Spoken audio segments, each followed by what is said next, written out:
Hey, Hey, good morning. I feel like my hands was in the cookie jar. Good morning. How are you? I'm good and yourself. I am well. I am well. Is Ooh, it it's raining where you are? yes, sir.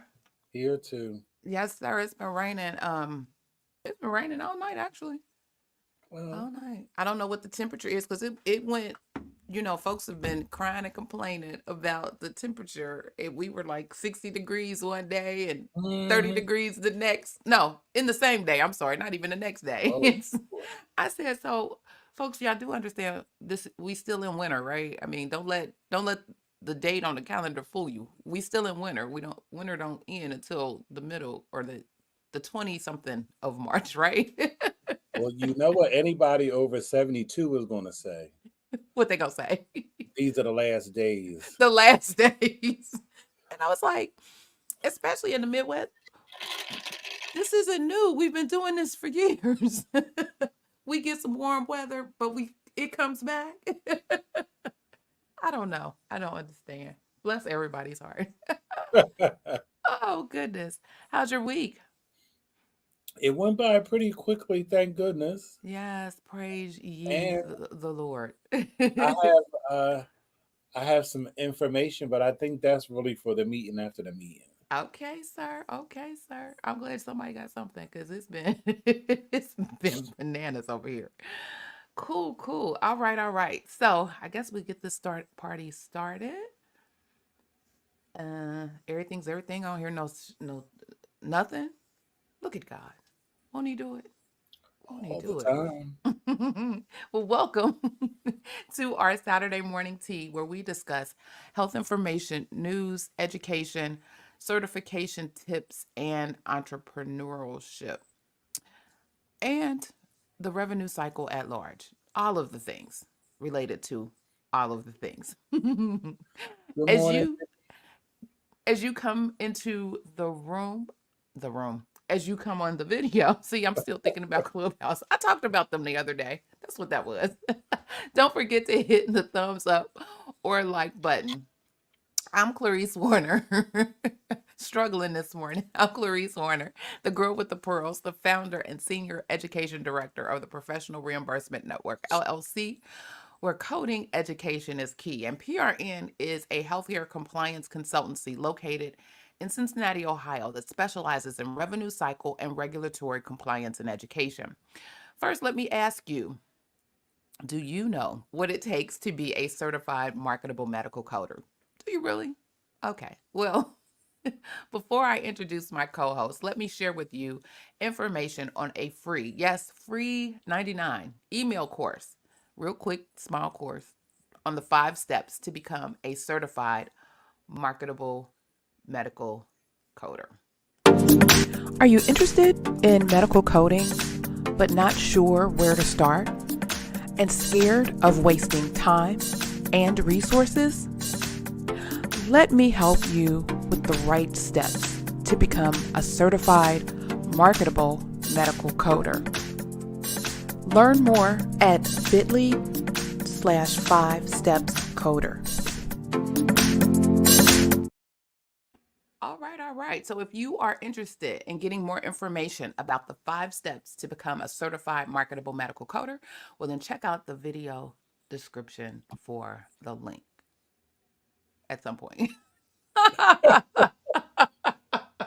Just thought about it. Like, I don't think I put a description last night. I told you it was crazy. Okay, so joining me today is my co-host, Mr. Jesse, the registered trademark. Put some respect on his name, the coding nurse. Sir, introduce yourself and tell the folks all about you. Good morning, everybody. My name is Jesse. I hail from Philadelphia, Pennsylvania. All right, hail Um, it. I've been in healthcare for over 30 years. In 2014, I left the bedside and began to work in HIM. And in 2020, I created a company, the Coding Nurse LLC, where I help nurses and other people in healthcare with a clinical background transition into the wonderful world of HIM. All right, all right. And how is that going? That is coming along pretty well. And I well this is HIM related. So uh earlier this week I met with the new um AHIMA data analytics education director Okay. to talk about the CHDA credential. And Okay. I had Well, I had told how that for that could be the church announcement since I don't have okay, one. okay. I'm like, cause you gone. Love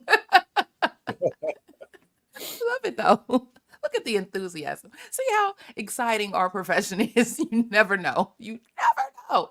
All right, let's see. Good morning. Good morning, Vicky. Good morning to our on the street correspondent, the crafty coder, and good morning to Tanika. Good morning. Welcome everybody.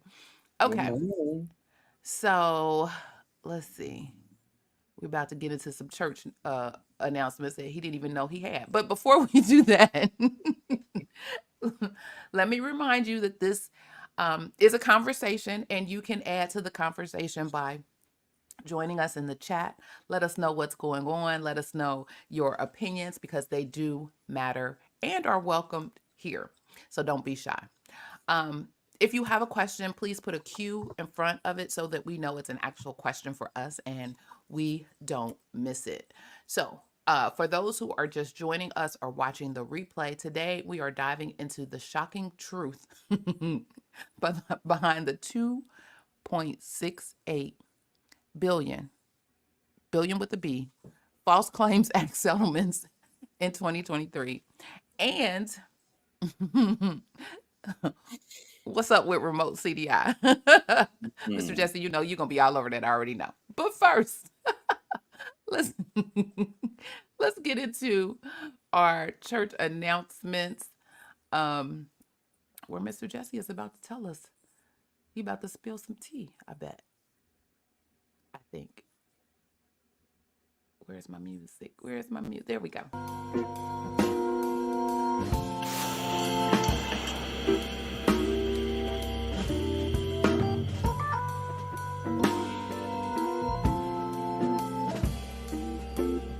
It's first Sunday too. You know, all day. Communion Sunday, all of the things. It's going down this Sunday. Make sure y'all envelopes are filled out correctly with your tithes and offerings. Yeah.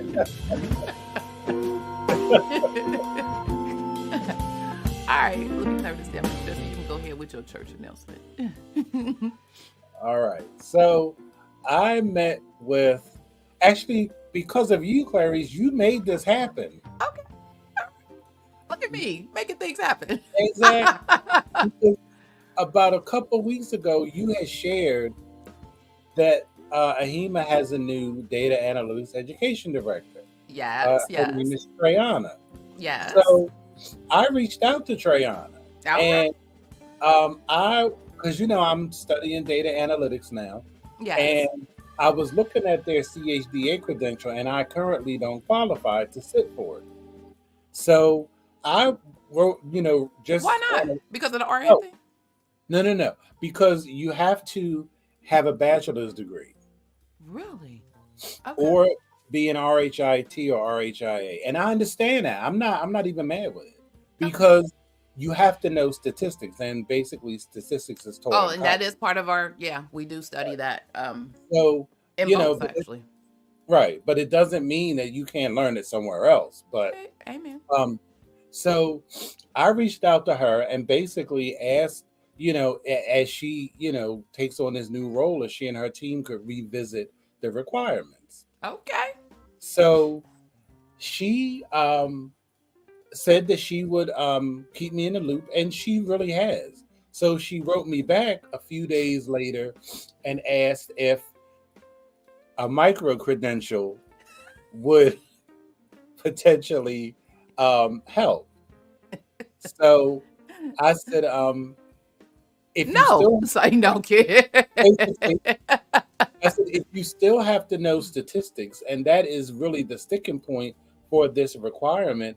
And I told her, I said, and nowadays, I said, people are learning whole new professions on Udemy, on Coursera, and various other online entities. So I said, people know the information. So I told her, I said, if you still have to know statistics, which is the crux of the requirement, then no, that really wouldn't, That's that not what would helping. I do? So I said to her, I said, I'm not trying to say that. So that led us to, so she asked me if I would be willing to meet. So we met via Teams Wednesday or Thursday this week. Okay. And I said to her, I said, I'm not asking you to change the credential and the requirements. I said, like I said, I understand why they have the requirement. I said, I'm only saying that there needs to be another pathway that is more reflective of what is going on today. Mm-hmm. So she started telling me her background. She is a nurse, and she is a nurse informaticist. Okay. And she was, basically saying that AHIMA did not set the requirement. The CCHIM, or whatever that is, they set the requirement for the credential. So she Mm. said that they couldn't just change it; it would have to go through a committee and all of that. But she Okay. said she would want to have data, to suggest, where that could be a potential. So I told her, I said, I said, AHIMA has always had a terrible marketing problem. I said, they feel as though they don't need to, and they have a lot of good programs. And I told her, I said, and their credentials really do mean something in the industry. And I told her, I said, honestly, I said, I've made the most money because of my HEMA credentials. I said, that's why this, CHDA credential could do a lot.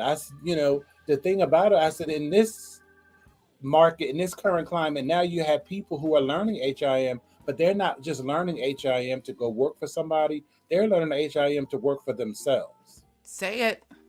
Say And it. these kinds of credentials really bolster you and separate you in the marketplace. That's right. So so we just had a conversation about that. And she was saying that she agrees. She said, because if someone, she said, like, for instance, if someone has a degree in anthropology, why would they be eligible but not somebody else? I said, well, exactly. And then I told her, I said, I said, if you look at the requirements for their credentials, I said, a lot of AHIMA credentials, there's an alternative pathway. So I said, actually, I said, this credential has the most restrictive requirements, and also it's the least attained credential. I said, there's only 321 people between the United States and Canada that have this credential. She was like, how do you know that? I said, it's on the website. One thing Mr. Jesse gonna do is research. I think that's Yeah. that our love that what brought us together. Mhm. Oh my So goodness. she enjoyed our conversation, and she said that she would, Nice. keep me in the loop, and we would have further discussion. So Nice. Well, look at you out here, um, joining the ranks with the AHIMA folks. All right now, rubbing elbows. oh, one last thing. Uh-oh. I'm noticing a trend. You heard it here first. Heard it here first. Get your tea ready. There are a lot of tech layoffs, Yeah. a lot. And AHIMA has this access page, and access is if you have like a trainer credential, there's a whole separate where they have these little forums. Mm-hmm. Just so I get notifications, and I usually just skip past them. But this one caught my eye. A gentleman is a data scientist in education, and he asked for resources because he wants to transition into health informatics. So I'm predicting that there's going to be a whole lot of people who are currently in tech now. They're going to swoop in and come into healthcare tech. So if you're trying to get into, data analytics or anything like that, now is the time to stay ahead of the pack. Wow. You heard it here first. You heard it here first. All right, Mr. Jesse, look at you bringing the tea and the. Wait a minute, somebody had to comment. I know that's right. That's right, bringing the tea. I love it. I love it. Well, the only church announcement I have is it's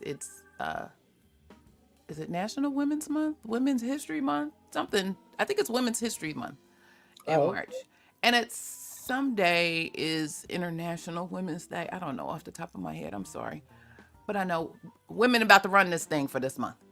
How about that? Do the ladies run this? Oh, okay. All while I'm playing the gospel song.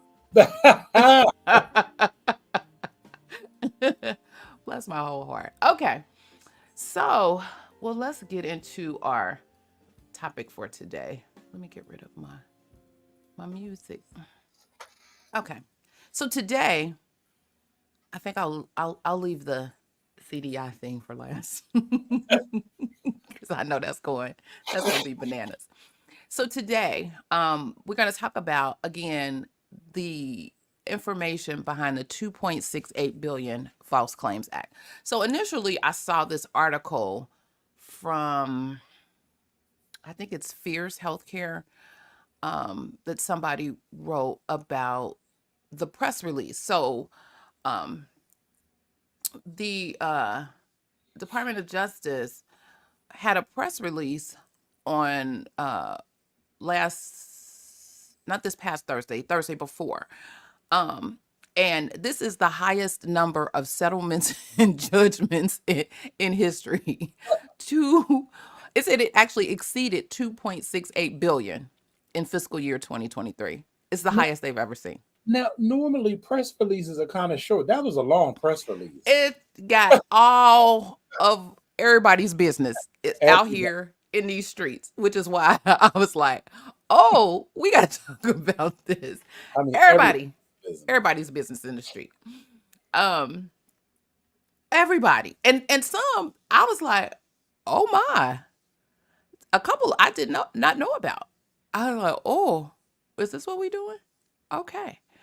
Well, first and foremost, I think the reason why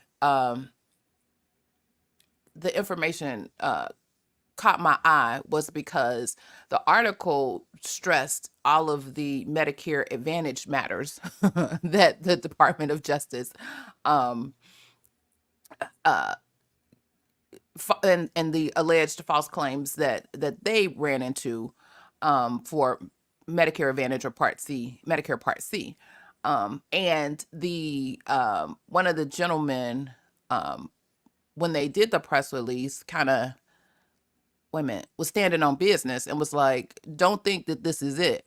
We coming for y'all." So anybody that's in Medicare working for risk adjustment coding, we've been talking about this for years now. And the Department of Justice, I think they're tired of talking. Like I can show you better than I can tell you, I guess. And so they are doubling down on their efforts to um, get the money back that have come from these false claims. Wait a minute, let me see if I can. I think it'll be easier if I just show this.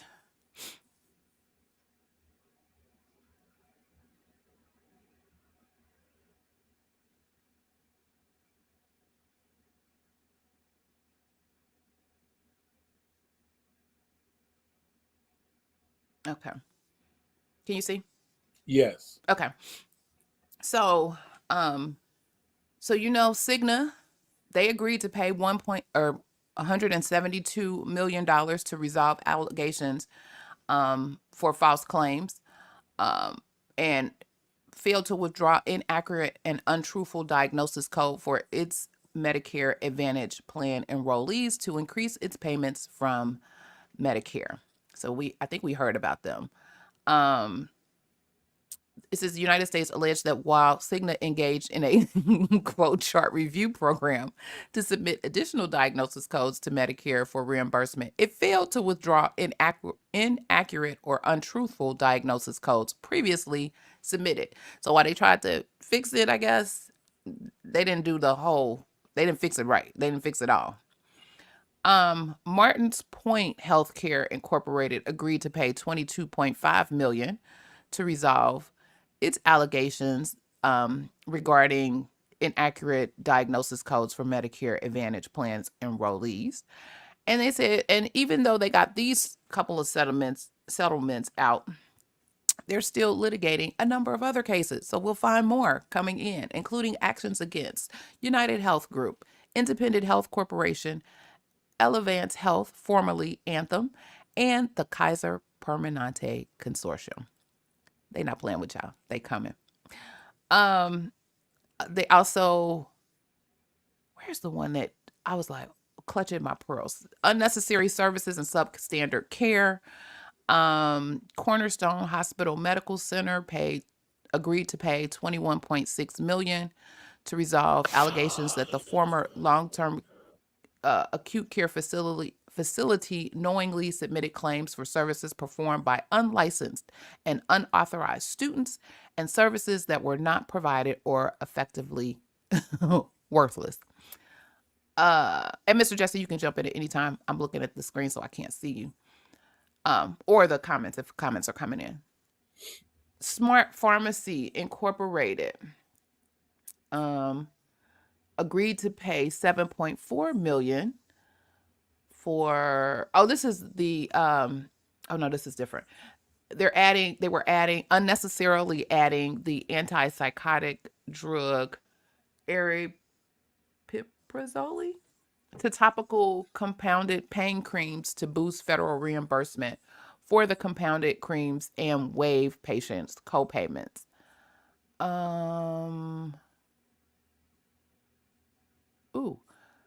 Saratoga Center for Rehabilitation and Skilled Nursing Care, all of them folks, agreed to pay $7.1 million to resolve allegations that their center delivered worthless services to residents, resulting in medication errors, unnecessary falls, and the development of pressure ulcers, that the facility's physical conditions deteriorated to such a degree that the facility did not consistently maintain hot water, have an adequate linen inventory, or dispose of solid waste.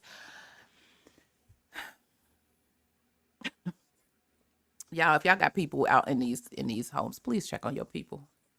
Please.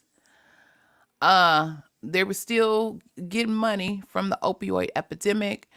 There was a whistleblower lawsuit against Rite Aid.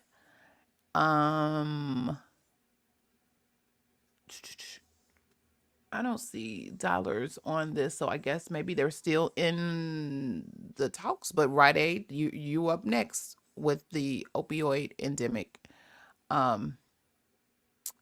whistleblower lawsuit. Also, Endo Health Solutions violated the False Claims Act and caused hundreds of millions of dollars of losses to federal healthcare programs by causing the submission of false and fraudulent claim for prescriptions of Opana ER, a Schedule II opioid. They had some stuff about kickbacks. This other healthcare fraud thing got me too. Who was it? Then they even went into like government contracting. That part too. It was somebody right here. It was technology. No, it was somebody else. I'm gonna come back to them. A EHR system. Next Gen that I had heard about, that I had seen. Where is that one? Mm-hmm. I said, oh, wait a minute. Hold up. Where is Next Gen? Oh, there we go. Next Gen Healthcare Incorporated agreed to pay $31.2 million to resolve allegations that it misrepresented the capabilities of certain versions of its EHR software by using an auxiliary product that was designed only to meet government certification criteria and otherwise was lacking in critical functionality. The government further alleged that NextGen provided unlawful remuneration in the forms of credits, often worth as much as $10,000, along with tickets to sporting events and entertainment that it gave to current customers whose recommendation of NextGen software led to a new sale. They got everybody. When I say they got everybody, they got everybody. Yeah, where's the lady?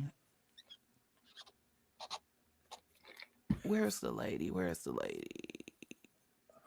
I think you talking about Peggy, because I think I saw somebody's name Peggy in it.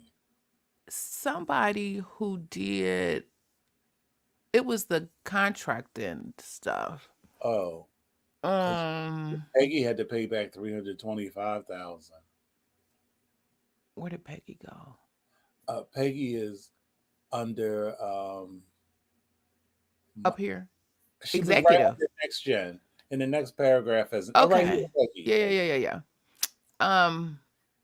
They resolve numerous she's for kickback laboratories and their recruiters allege paying doctors kickbacks disguised as legitimate payments.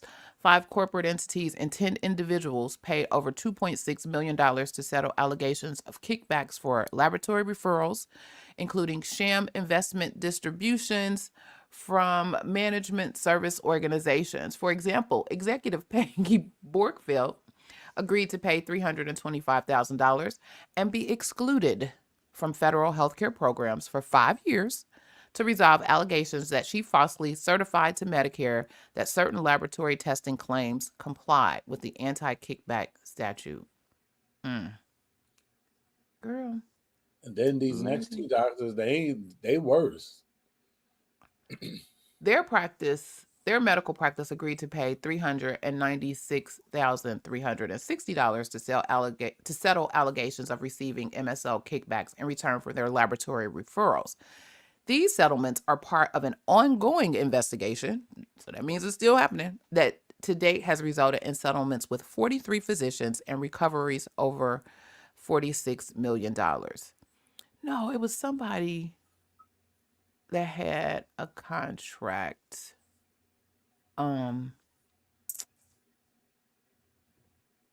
saying that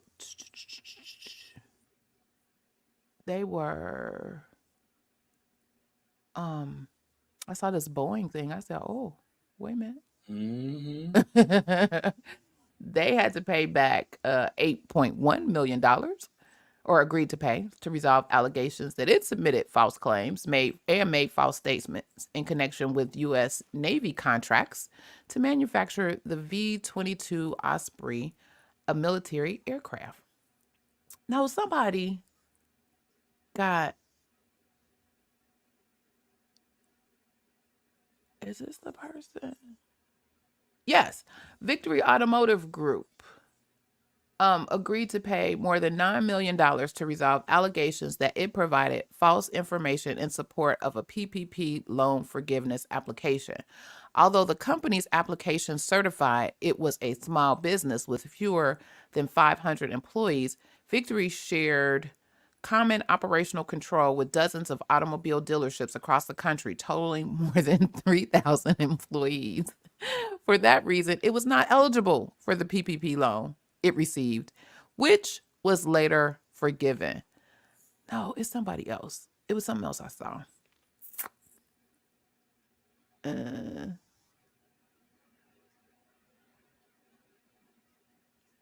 don't know. But here's all of the things. So, like I said, they put everybody's business out here in the streets that owed or had to repay money based on even Verizon. Based on False Claims Act. Now the whistleblower information is interesting. It's towards the bottom. It's, Okay. recoveries and whistleblower suits. Okay. This is the one I was talking about. This person right here, Margarita Howard. That's who it was. And her company, HX5 LLC, along with affiliated joint venture HX5 Sierra LLC, paid the United States government approximately $7.8 million to resolve allegations that they knowingly provided false information to the Small Business Association related to HX5's and HX5 Sierra's eligibility for federal set-aside contracts intended for small businesses owned and controlled by socially and economically disadvantaged individuals. Yeah, they checking for that too. Okay. Whistleblowers, and I know you was all over this.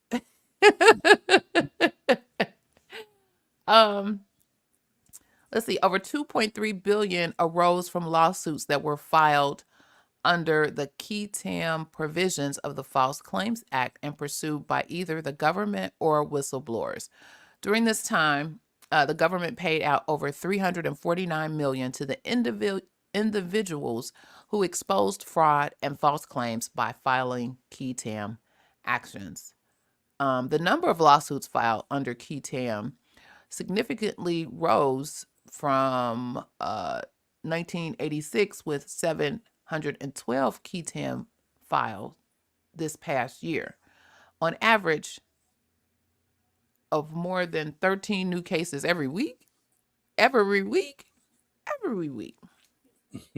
they are thankful and grateful. They are thankful and grateful for the hard work and courage of whistleblowers who play a critical role in identifying fraud, often at substantial risk to themselves, says Principal Deputy Assistant Attorney General. That's a lot of title, Boynton. Our efforts to ensure that public funds are spent properly continues to benefit greatly from their actions. Yes. Yeah, because he was the one that I think was going on and on and on about the Medicare Advantage and how, he's coming. They're coming for him. And then they have all the statistics and all of the things. So, yeah. But the sad part is, and it's just, we know that there is, I'm just going to say it. Race factors into every freaking thing in America, because you have people who are in jail right now because they got false PPP loans for like $13,000. But yet and still consistently, you have people who are able to just repay some money, be excluded from a federal program for X number of years, then you can rinse and repeat. No, if these people went to jail, this would stop. Like, no, you need to pay back the money, and you need to be behind bars in an orange jumpsuit. And it's just it's ridiculous, but we know why. Yes, and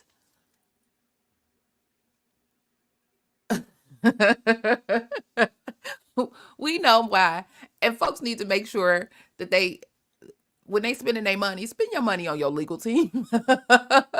If you out here committing, messing with the church's money, as we like to say, make sure you have some protection, some good, solid coverage. We're hearing every day about all of these different, at least I've been hearing every day about all these different lawsuits and all these different claims being made against folks. And the first thing they want to talk about is they have the legal team of so and so and so who got somebody off or got a settlement through or whatever. So it's about to be a whole heyday for these attorneys, healthcare attorneys. Y'all get ready. Folks will be calling y'all. Prepare. If you're preparing to do some foolishness, prepare all the way. Prepare to the end. That's all I'm saying. I mean, first of all, don't do the foolishness. Let's start there. Don't do it. Don't do that. Don't play with the money. But if you do play with the money, be prepared for the consequences. I mean, and speaking of legal teams, I have a cousin who was on I thought you was about to tell me I was a lawyer too. Sir, I was about to be like, okay, here we go. I have a cousin who was arrested because he got almost $1 million in PPP money.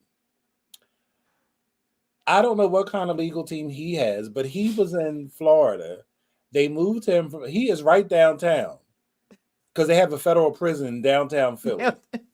And he only got sentenced to 3 to 5 years. Wow. For $1 million almost? Wow. See. Wow. I don't know. I don't know. Lawyer up.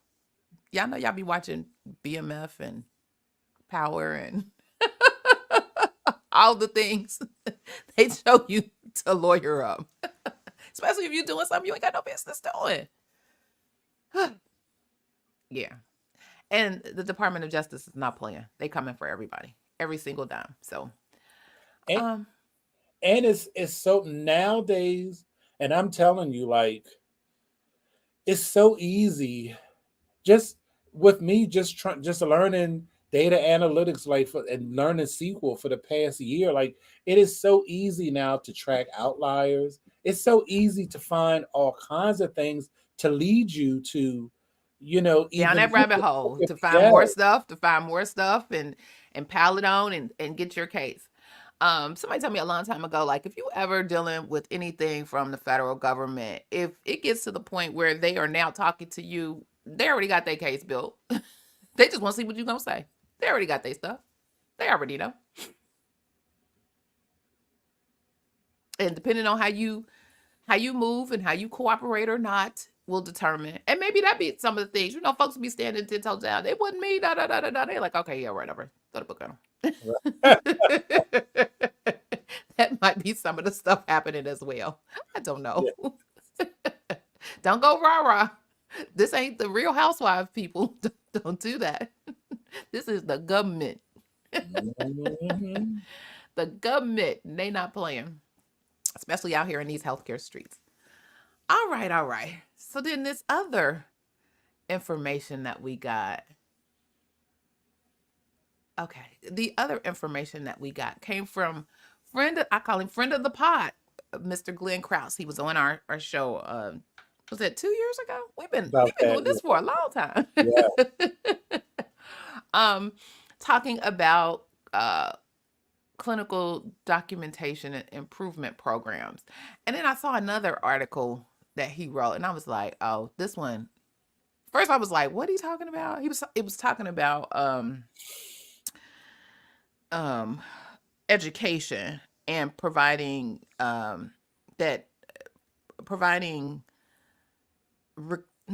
I don't think it was recorded education, but the type of education like you would get in Udemy or in your compliance program where somebody put together, it's a name for it and I can't think of it off the top of my head, but where it's not face to face or in a room, that is pretty much ineffective for. Are you thinking asynchronous? Because that's what they like to use too. I know that's what they use in academia. But yeah, ultimately, pretty much that. Like where you have to, and he was saying all kinds of stuff that I was like, I didn't agree with some of the stuff he said. I'll say that. But then as I got to the bottom, it was a quote advertisement. But we can help you to do da da da da da. And I was like, oh, okay, this is where you're going with this. Okay, I get it now. I understand. So this one talked about why remote clinical documentation improvement programs can be ineffective. And his thoughts were that there is simply no substitute for interactive, quote, boots on the ground CDI programs to collaborate with physicians, case management, utilization review staff, utilizing a team-based approach to derive the achievement of better documentation. He says most physicians want to document right the first time around. They prefer guidance and instruction on better practices of documentation versus repetitive, reactionary, transactional-based queries issued from a remote location. And in his point, it's time for a change. Change in the CDI's current processes is inevitable. This is actually an article or post he wrote on LinkedIn. I'm trying to think if I can open the whole thing up. Yeah. So Mr. Jesse, what he and he'll his case for this, he talked about access to information. He talked about technology barriers such as poor internet connection, software glitches, or lack of familiarity with remote communication tools can impede effective communication between CDI specialists and healthcare providers. Everybody I know, well, okay, complex cases, um, documentation challenges, team collaboration, training and oversight, and provider resistance were some of the things that he mentioned. And then he goes on to further um, speak on those things. Mr. Jesse, did you have uh You know I do. You can't even get it out. I can't because I'm trying to hurry up and get my tea because I know it's coming. Okay. Um, he was, a guest on the show, but when I tell you, he is like contrarian number one. Like, I just don't understand because this article seemed to me, I'm like, well, wait a minute. Is he on this, push back? Is this like an anti-remote thing? Like, what is he trying to sell it back on going back to the hospital? Because everybody has moved beyond that. Yes, and And that's what it reads to me like, and right. all the reasons why, and like even the one about um the software glitches or whatever. I'm like, or technology That barriers, like that can happen internally and on site. on site. Look, and more importantly, tell that to the hackers. but what I want to get to is out of all of his reading his missive, the part that he left out was accountability. I didn't hear that not nowhere, Mr. Krause. Nowhere.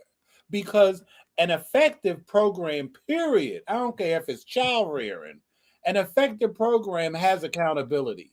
If you Mm-hmm. don't hold people accountable at the end of the day, nothing you do is going to be effective. You could sit on the top of their head. If you're not going to hold them accountable for what you tell them to do, they're not going to do it. She said he is one of the ones that can't work from home.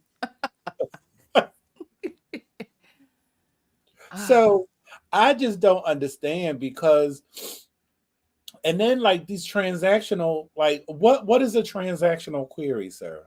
That's what I want to know. That's my question. Because I know I send queries all the time, and not one of them has been transactional. It has been to clarify documentation, which is what a query is supposed to do. So I don't even know what a transactional query is. And my what I don't understand is if you keep sending the same query over and over to the same providers, two things need to happen. I want to know two things. A, why are they not getting it? And B, if they're not getting it, what steps is the program going to take to make sure that they get it? Because if you have to send the same type of query repeatedly, then there's something wrong. Mm-hmm. Like there's truly a breakdown somewhere. And I just don't understand because, first of all, like when you talk about boots on the ground and being remote, I mean being on site, there are some places that don't have the pool to pick from to have qualified people to even do the job. So now in this, revenue obsessed environment, that we call 2024, how are these smaller hospitals supposed to get people to help them? Otherwise, that's why they sign up with these revenue cycle companies to manage Mm-hmm. them because they weren't able to do it, and they reached out to them because they realized they were losing money, but they didn't know how to fix it. Mm-hmm. So remote revenue cycle management is a fix. The Mm-hmm. problem is, in my opinion, the problem is not remote versus on site. It just, to me, comes down to accountability You're at right. the You're end of the right. day. And a couple of things actually I didn't, it didn't make sense to me. So in his access to information, he says CDI specialists may face challenges in accessing complete patient information remotely. In an in-person setting, they can directly review physical charts or physical charts and interact with various healthcare professionals to gather comprehensive data. That one got me. Um, and so he also talked about complex cases. This is certain complex cases require nuanced discussions and detailed explanations that are better facilitated through face-to-face interactions. Remote CDI often struggle to adequately address such cases without the added benefit of a candid discussion with the physician, taking advantage of the opportunity to engage in a conversation with the physician from an educational training perspective. Let me tell you, I can't. Are we having a face-to-face conversation right now? This? Uh, okay. I just, about 2 weeks ago, I just completed a case. And you want to talk about complex? Um, the bill at the end of this case was $759,000. Oh wow. It was an inpatient stay for 50 days. Ooh. I covered. I read that chart through 25 of them because I didn't do it every. Some days I did it every day because they had a lot going on. But Mm-hmm. I don't. I didn't have to. Why would I have to be on site to have a discussion about what you have to document electronically anyway? And what is the? I don't understand. Like, what kind of, like, because when people talk about collaboration, I don't really need to interact with case management to do my job in CDI because case management has nothing to do with CDI. That's right. So the only department, to be quite honest, the only two departments that I have to rely on for information, to be perfectly honest, is every now and then a nutrition consult. If they say somebody has malnutrition, I have to query the doctor to see if they agree, or a wound care specialist. Like if they identify a wound that was not diagnosed by a physician, then I have to query the attending to see if they agree with this finding. Those are the only two departments that I interact with on a regular basis. Everybody else, no. So I'm not understanding. It's a whole bunch of things in here I'm not understanding because he makes it sound like that one there is a choice that folks are walking around with paper charts. I ain't seen a paper chart in a long time, so And I I'm not, and maybe these are our seasoned providers, um, because the young providers appreciate messaging, appreciate the you know interaction because he's saying there's something about perceived disruption and workflow. Well, you standing in front of somebody trying to talk to them is disrupting their workflow as well. first of all, you have to get FaceTime because How are you getting it right? just like somebody can ignore your email, you could be face to face. I don't have time to talk to I you. don't have time to talk to you. So And walk look, on by. that, Walk on by. Do, look, do, that do, part. do, do, So do. I don't know. I've just I was look, trying to be with you, but he I'm seeing too many holes in this. And again, I'm he thinking I'm he trying had to a understand. I'm trying to understand. he had a flashback to 2004, Is not that what it not was? 2024. Because for number one, anybody that's because can we be very clear? We know that there are some people, probably in some remote part of Kansas, where they do have physical charts. because if you're under a certain number of patients, you don't have to You have wouldn't an require it. EHO. You weren't So required. if you meet that requirement, CDI is not your concern. I can promise you. That's the That, least of your yeah. concerns. Am I getting the most out of my 10 patients? Am I max-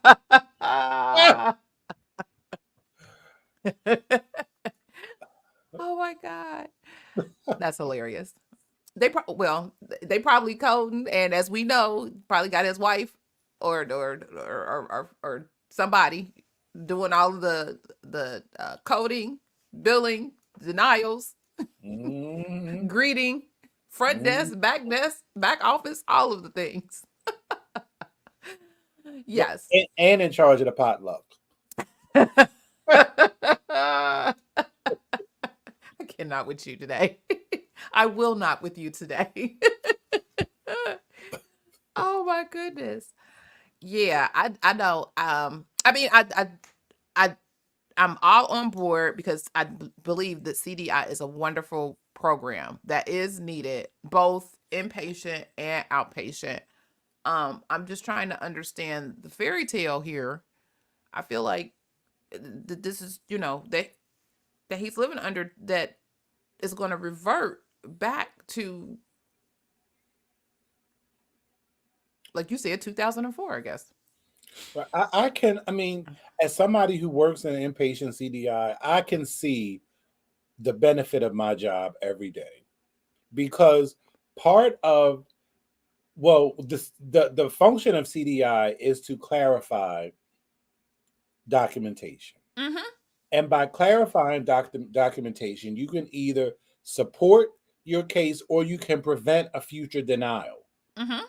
Because if you are reading that record and you see a diagnosis and there is no clinical validity for this diagnosis, if you can't read through and see, okay, how they came to that decision, as a CDI, you're supposed to reach out to that physician and get it clarified before that bill goes out. Because if I see it, somebody else at the insurance company is going to see it and say, no, no, no. Then you're That's going to right. have to downgrade, especially in cases where you have like a sole CC or a sole MCC that is going to boost the DRG. Mm-hmm. I always like when I have a soul anything. Now, if it's somebody that has 3 or 4 MCCs and then another one is sketchy, it doesn't matter because you got solid. It's going to be what Evidence it's or going to be documentation to regardless. support one. Yeah. Without that, right? Yep. But if it's the soul one, I always scrutinize them. I just had one. I just sent 2 of them actually this past week where they were the soul and it was going to flip. I'm like, no, no, we need to now. If I ask you and you say, well, yeah, it's still there, even though it's not, then at that point, that's between you and the insurance company because I've done my job. That's all right. I can't tell you what to do. I can only ask. That's right. And so imagine with inpatient CDI, you do have kind of an opportunity to get the full picture or get the full scope, um, and reach out and have the discussion, um, prayerfully prior to submission. In outpatient or a physician office situation, usually them churning. So again, you're not stopping the provider to say, "Hey, sir or ma'am, can I talk to you for a minute?" While they running in, because first of all, let's be real clear. These physicians out here in these streets are stressed as hell because the money ain't the math is not mathing. And so they're increasing the hours that they're working, they're increasing the number of patients that they could possibly try to squeeze and get in. Documentation. And some folks didn't take a typing class back in the day. Your younger ones, they ready. They've been typing all their lives. Some of them older ones, they still pecking with one finger, and it's taking a long time. Um, there are remedies for that. They have the Dragon. transcript. I wasn't gonna call a name, but no, you're fine. Look, Dragon is not sponsoring this, but those programs that allow for transcription, you have scribes, you have all of the things that are available at your disposal, especially if you're connected to a system that can help you in that endeavor. But they're still stressed out because they working. Long gone are the days that they strolling in at 10 and leaving at 2. Those days don't happen anymore. Um, I knew that was gonna trigger you, the crafty coder. Oh God, don't start with the wife practice managers. I knew that was gonna trigger you. I'm sorry. um, but so they don't have time for that. They don't have time for you to bothering them. I mean, and eventually you're going to have to make that connection and have the conversation and query them to make sure that you're doing all that you do to prevent the denials on the back end. But then some folks like just do whatever and we'll deal with it when it comes back. You don't want to be playing those games either, because eventually they're going to see a pattern, and that's how low-lying fruit. They once a pattern has been developed, thank you data analytics, that's when you become on somebody's radar. Oh, well, have you seen? Well, I see. Well, this is a pattern. Well, we need to monitor this some more. And the more you do it, the longer you do it, the increase. That's how you become a target. And now you got an X on your back. And eventually somebody's going to come and say, hey, well, we've noticed that this, that, and the third. Let's have a conversation. And you're going to have to slow down for that conversation. Sorry. You're going to have to. You're going to have to. And why go through all of that when you can handle it in the beginning? Be proactive. So, needless to say, I was his whole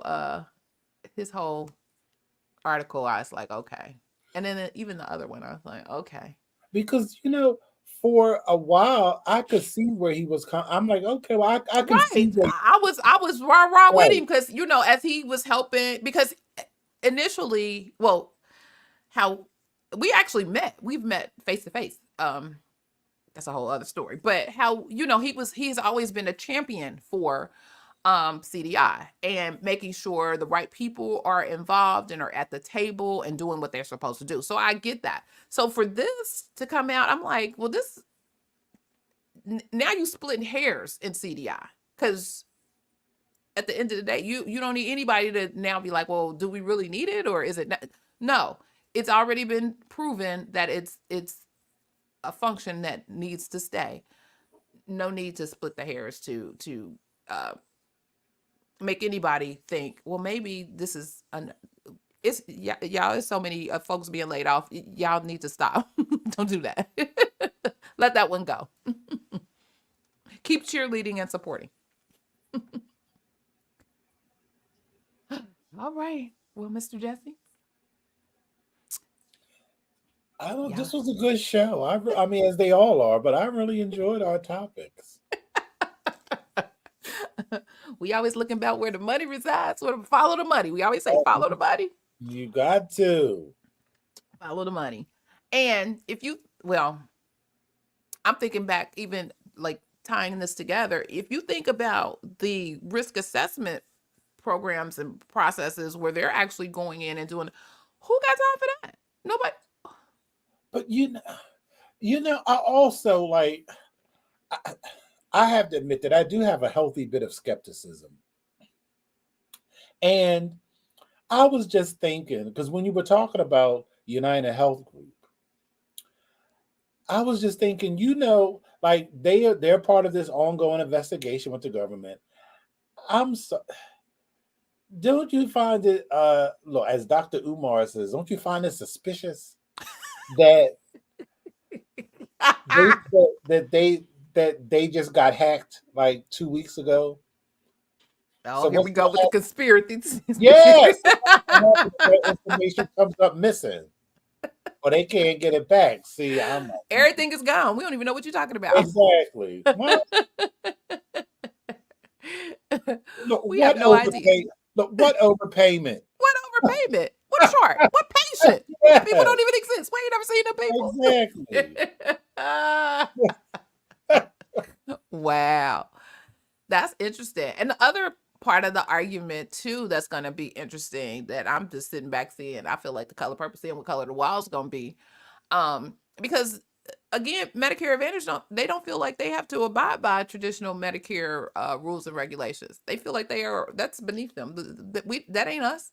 So that's why all of this work is happening alongside all these investigations to show, improve, and outline specifically Medicare Advantage programs. You are required to follow these rules, and this is why. So I guess because they feel special, so they gonna make special notations for them in compliance guidance on what it is that they're supposed to be doing.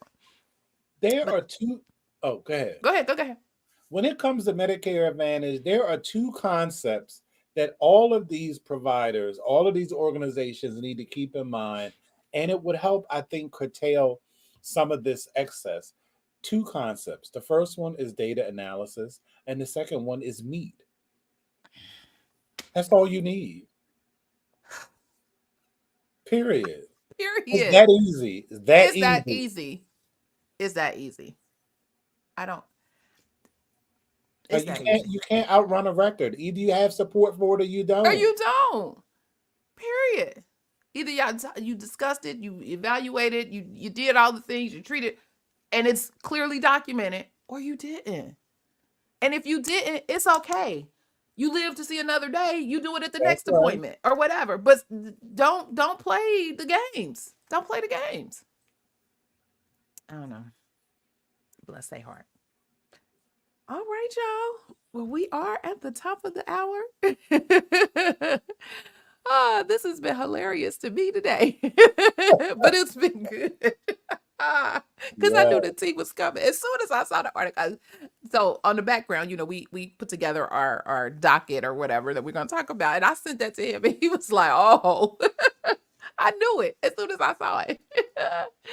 So anyway, thank you all again for joining the Saturday morning tea or checking out the replay. Let me ask, was the tea spilled today? Yes, I think so. I even learned some new stuff. And we have to, because of his current stance, we can't call him because we already have a Papa Smurf, but Glenn Krause is Cousin Smurf.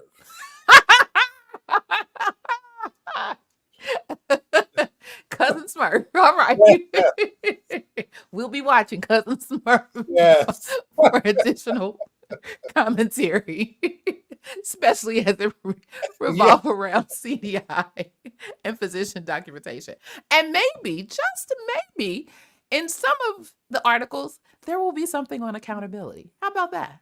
How about it? Let's start with the letter A. Let's start with be like Sesame Street or the electric company. Yeah. Hey, accountability. Oh my God. Okay, I'm sorry, y'all. He gonna have me laughing all day. Oh goodness. Okay. So if this information was valuable for you or tickled you like it did me, help us share this message with others by sharing the video and subscribing to the channel. Be sure to follow us for more information on all things health information, compliance, revenue cycle, and medical coding. Also, we are we have our Patreon, and so if you're interested in, and I did do a little thing, but for some reason it's not wanting to act right over here. If you're interested in getting insider tips, expert Q&A sessions, we have a resource library, exclusive content provided at least every Wednesday, and networking opportunities. Feel free to check us out. Look in the description or you can go to patreon.com/Clarice Warner, the girl with the pearls, to join our Patreon, where go ahead. I just want to say for our listeners that, in my opinion, the Patreon is the Saturday morning tea on steroids. Because I know I'm about to get a whole other hour of chuckles right now. And if you are any of the Smurfs, Your ears gonna be burning today. Let me just say that. Oh my God. So feel free to be part of the Patreon and join us in the meeting after the meeting, which starts at 10:15, right after our Saturday morning tea. So more to come on that. If that interests you, feel free to join us and be part of our Patreon community. So again, this has been a wonderful session. Lots of information. Hopefully we gave you some things to chew on. Prayerfully, we gave you some things to, if you are a provider, to think about, especially accountability as it relates to your practice. If you are working in health information for a particular provider, hopefully this gave you some information that you can help your provider be compliant in their documentation. Mr. Jesse, do you have any final last words? No. Okay. I always thank you for creating this space. And I've always felt like, if people are really listening to what we're saying and taking our advice, you can really make some real inroads in your career or in your business, whatever you want to, whether you want to work for somebody or work for yourself.